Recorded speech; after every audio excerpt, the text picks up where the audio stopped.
Empress Rose here. Welcome to your reading. These are general readings. We're going to take what works, leave what doesn't, as with everything in life. If I don't catch your wavelength or storyline on this reading, check other major placements. We are starting with the Urban Crow Oracle for a more intuitive vibe of where we might be going with this. And then we're going to go to a more traditional tarot spread with the most iconic, most traditional deck ever, the Waite Smith Deck.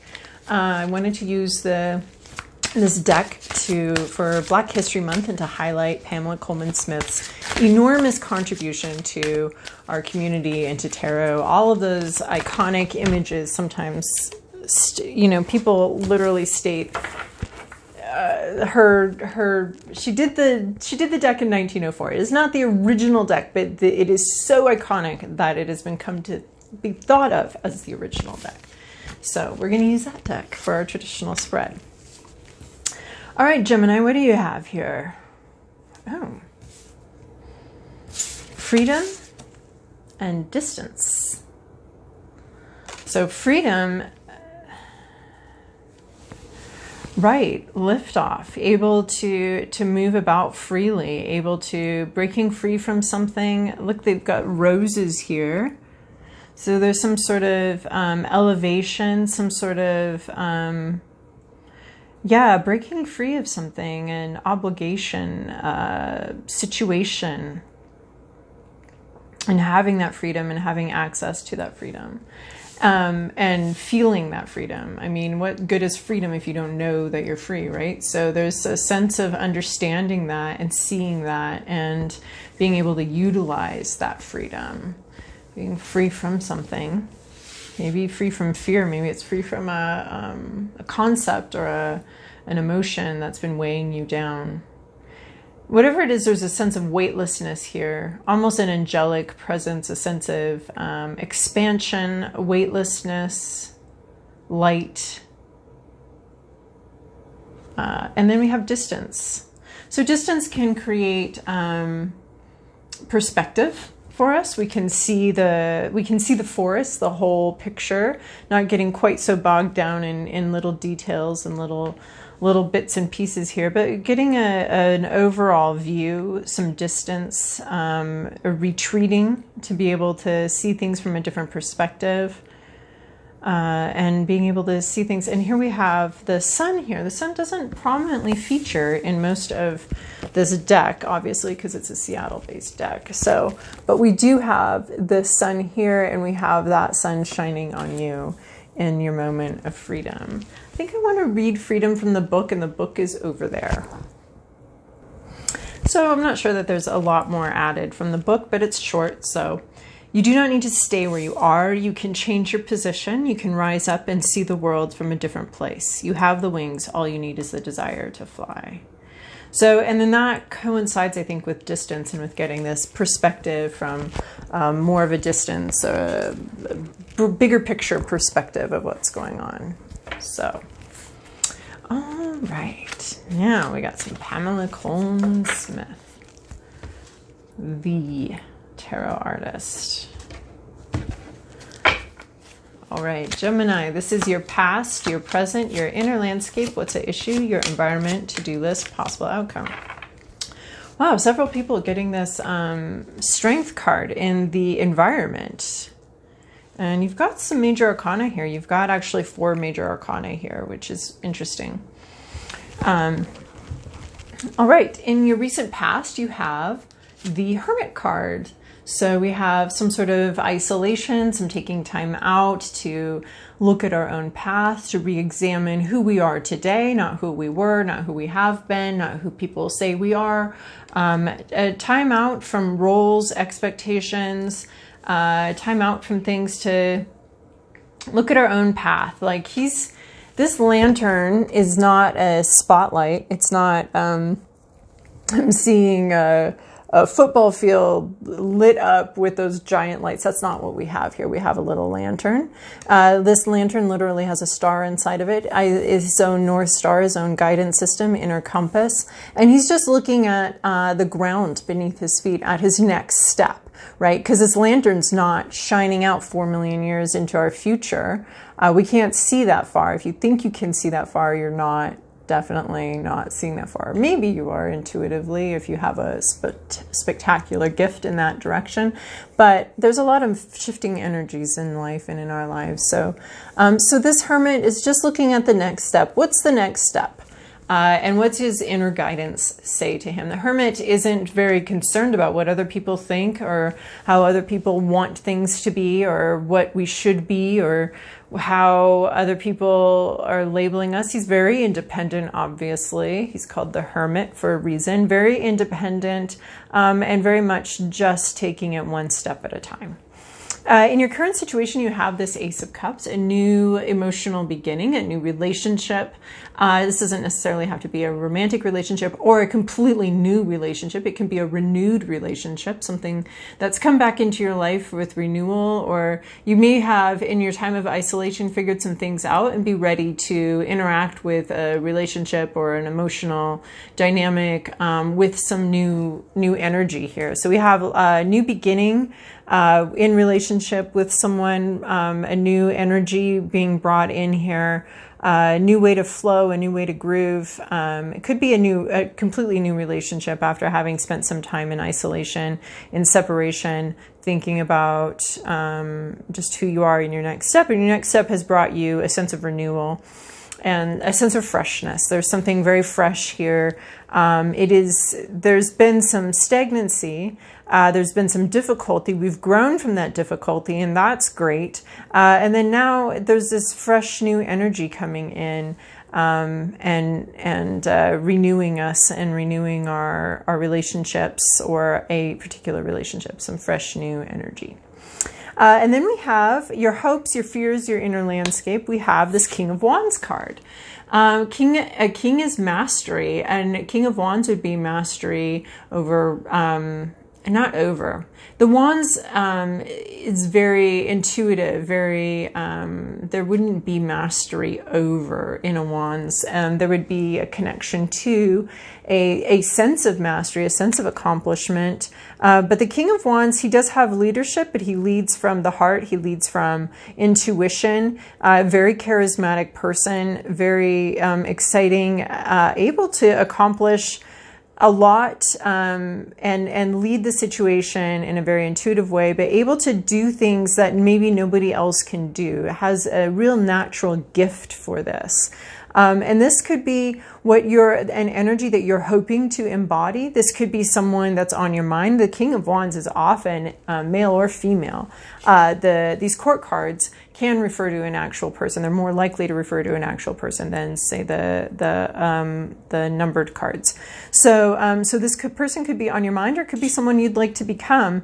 Very charismatic, very in touch with their intuition, able to handle their intuition, able to wield their power and their authority. They're more, I want to say, egalitarian. It's the anarchist king. It's like, okay, I'm in charge, but I'm also very intuitive, very much listening to the vibe in the room. I can read a room. And then work that room. Very intuitive, and exciting, might be a fast talker, maybe well-traveled. So there's this leadership vibe. So this is something either you're looking forward to, wanting to embody yourself, or you're thinking about this person. This is in your hopes, fears, and your inner landscape. So maybe you're just trying to understand this style of leadership of the listener leader, I want to say the servant king. I mean, he's not necessarily the most humble person, but he is catching the vibe, sort of gathering it to that information and being able to lead from that place of vibe. And then so this could be, you could be worried about this person though, because in your, what's the issue here is this reverse emperor. Reverse emperor is someone who is very controlling and manipulative. This person is very difficult to work with. This could be you. This could be somebody else. But that's the issue. Or the situation has you feeling very powerless. So this would be why you're fantasizing about being this person, or at least being in this person's good graces, because the situation has you feeling quite powerless. The Emperor in reverse, the Emperor upright just to me raises questions of power. Who has the right? Who has the right to have a say here? The Emperor in reverse is going to be issues of powerlessness and you not feeling powerful or not literally not having power in the situation. Whether that was intentional on someone's part or just the dynamic of the situation, we don't know. I don't know. You know, probably. You know, whether that's how the situation is set up or just the structural dynamic of the situation. I want to say it's probably a person because structurally, if it were structure, I'd like to see the Hierophant here, some sort of reverse sort of institution. But this could be, it could also be, you know, just the dynamic itself. There could be confusion over who's in charge, over who's in control in the situation. And that could also leave you powerless. If you don't feel like you have a divine right to step in and lead, a lack of leadership in a situation would be having you, you know, can I do this? Should I be doing this? Should I take the lead here? Because it doesn't seem to be like anybody's in charge. If there is some, so the Emperor reverse could be nobody's in charge. There are questions of leadership, who has the right, and it's not been answered, and there's not like a skirmish going over it. It's just there's a lack of leadership here. You might be thinking about stepping into that situation. This could also be a really manipulative person who is controlling and manipulative, and has power over you, and is using that power to their best advantage or even to bother you. The Emperor in reverse doesn't really care what's right and what's not right. The situation is requiring all of your strength, your patience, your inner strength, taming your inner beast. Maybe you'd like to lash out. You'd like to attack. You'd like to devour somebody for lunch and rip them limb from limb, but in your situation, but you're not. And it's requiring that level of restraint is almost superhuman, almost angelic, almost divine level of restraint. Your situation around you is asking quite a bit of you, quite a bit from your inner strength in order to maintain peace, in order to maintain self-control. It feels like it's going to go on forever. You might have had to tap into some sort of higher power or something in order to maintain your sense of equilibrium. There's something in the situation that is requiring your complete, requiring huge amounts of self-control, huge amounts of patience to tame your inner beast. It's asking you to tame your inner beast. I mean, in some ways, we can be grateful for these things in our environment, which ask us to do this because it's how we grow that thing so that we can use it next time for the next bad situation. So it would just be better, actually, if there were no bad situations. But we're here to grow. We incarnated for a reason, and that's probably to grow and learn something. So that's what's going on right now. I like this freedom card because if no one's in charge, if that's what we're dealing with here, then you are free to do what you want to do. And so that's cool. And then we have also this distance card, getting some perspective on the situation. I think that would help with anything that's really taking all of your inner strength. In your to-do list, in in your to-do list, in your area of greatest growth, your opportunity for greatest growth and the energy we want to be interacting with, we have this moon card. So this is subconscious issues. So this, dear Gemini, is asking you to delve into what your issues are about this, where your perspective is, there's always part of ourself that's unknowable. Thank goodness. I think that's, we got to stay interesting to ourselves. We're here for our entire lives with ourselves, and we have to always be interesting to ourselves to explore. So luckily there's an infinity to explore within here. So you need to tap into that infinity, that universe within, that infinite universe within, and do some exploration. Figure out what you can know about the situation. Figure out what you can learn about yourself from this situation, right?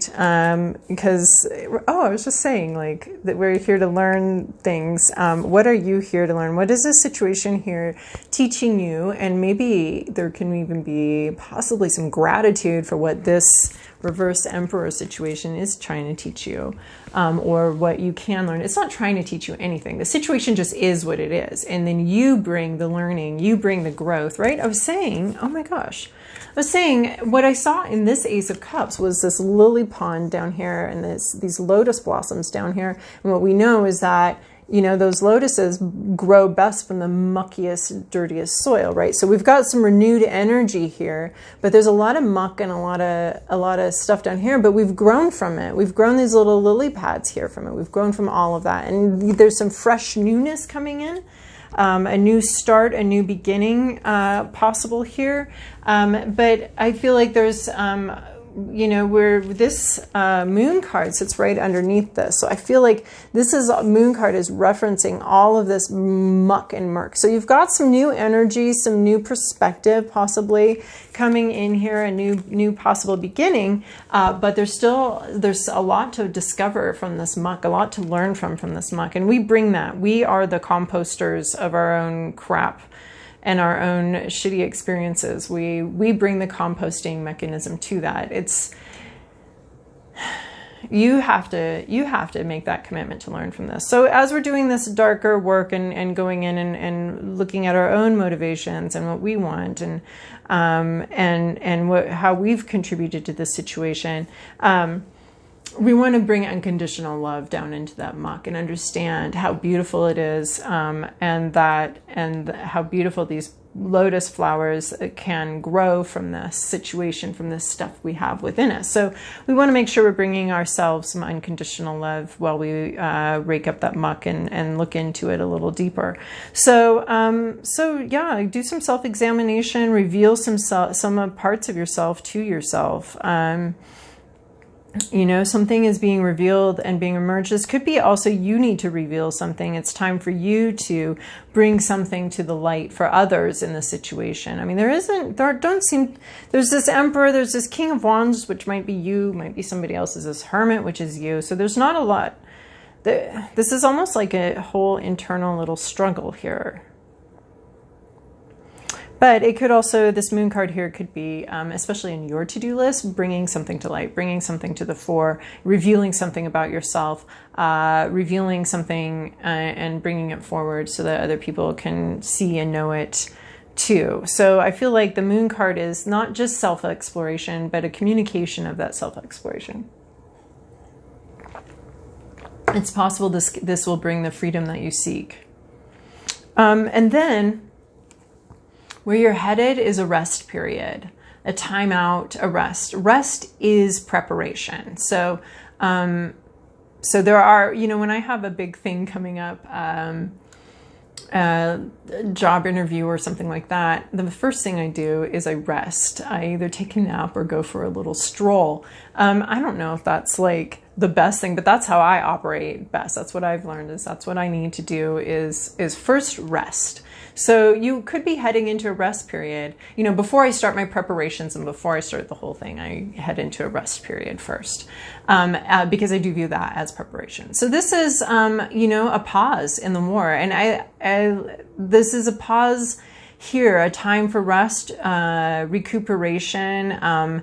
You will emerge from this with fresh eyes, with maybe even the fresh eyes that this needs, that this new energy needs. So the new energy is in here. You may be not able to interact with it yet because you've got some other stuff going on. So this is, I want to say this is distance, getting perspective, taking a break from something, taking a time out from something to rest, to recuperate, to get a different perspective, and to envision where you want this to go next. So, so if napping feels indulgent to you, then indulge. I don't know. And that's where you're headed. You're headed to a place of rest. You know, maybe you need to reveal something and then you'll be able to rest after you reveal this thing. Maybe you need to talk openly about something that you've kept hidden, and then afterwards there will be some calm after that, or you'll be able to finally rest and relax after you've talked about something and discussed something and revealed something to the appropriate person. So you'll be able to get some rest and then go back out there after that. But this definitely, this Four of Swords has you know, not quitting something, but taking a break from something, not running away permanently, but taking a rest from something. So that's where you're headed. I really like this little nap time here, but first you got to deal with some inner work, and you got to maybe reveal something or talk about something, and then you get to take a little nap of some kind, maybe from work, maybe from a relationship, maybe just literally a nap. All right, Gemini, I hope that that was helpful for you. Thank you so much for your likes, subscribes, and comments. And it looks like I'm doing these videos every other week at this point. So see you in 2 weeks.